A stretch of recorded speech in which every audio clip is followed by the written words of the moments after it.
evening, ladies and gentlemen, and welcome to the world of V-Gaming Junkie News. All the dross was burned off last year, so there's nothing but pure gaming-related meatiness. It's all about the electronic good stuff as we dive deep into all that's new in the various interactive virtual worlds. So, game publisher Raw Fury decided to go against the standard protocol and actually share information about its publishing agreement. They've been seen as a company for indie devs and in their statement renounced shady practices that have been going on in the industry. It's certainly nice to see publishers who aren't completely self-serving, especially in a world where it seems like more and more you'd be better off flying solo.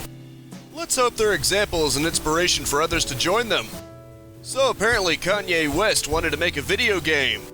Fils-Aime spoke in a podcast about a meeting with Kanye and Kim where he expressed interest in working with Nintendo to produce a video game.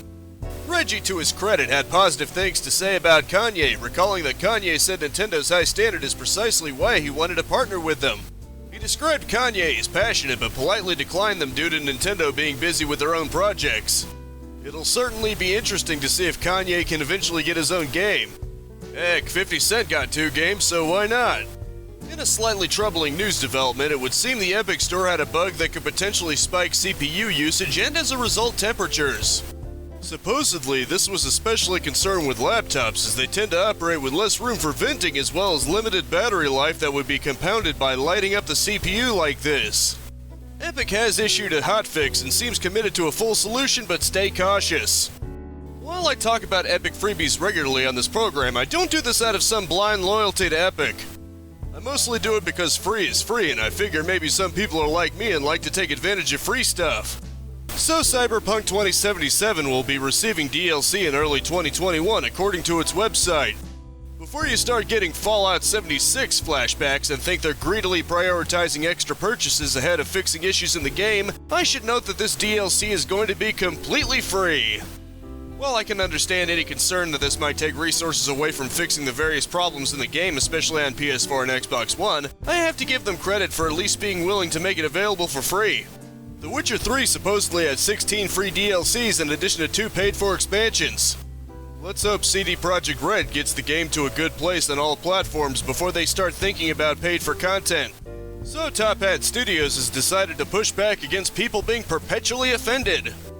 Their game, Cyberpunk Ghost Stories, got some flack on Twitter by the usual vocal minorities due to a female character having noticeably large breasts.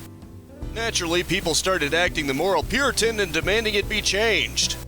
It has been compared accurately to the outrage of the 90s where concerned soccer moms and Jack Thompson were worried about violent video games warping the minds of children. Good to know some things never change, but it's also good to see some developers actually stand up to them. Remember, they're a vocal minority, they rarely ever buy your games and they will never be satisfied. Appeasing them is a no-win situation, you may as well poke fun of them like Doom Eternal did. As always, from the page of Games Radar, it's time for the next week's round of release dates. This week is even more vast than the previous 2, with Iron Conflict releasing for PC on the 8th. I kid you not, that's literally the only release this week. The next one isn't until the 12th. It would seem game releases have dried up a bit recently. This week's epic freebie is Jurassic World Evolution, seemingly having been extended beyond the one day that the previous giveaways were. And as always, this rounds out the week's news program. I hope you enjoyed and were well enough informed.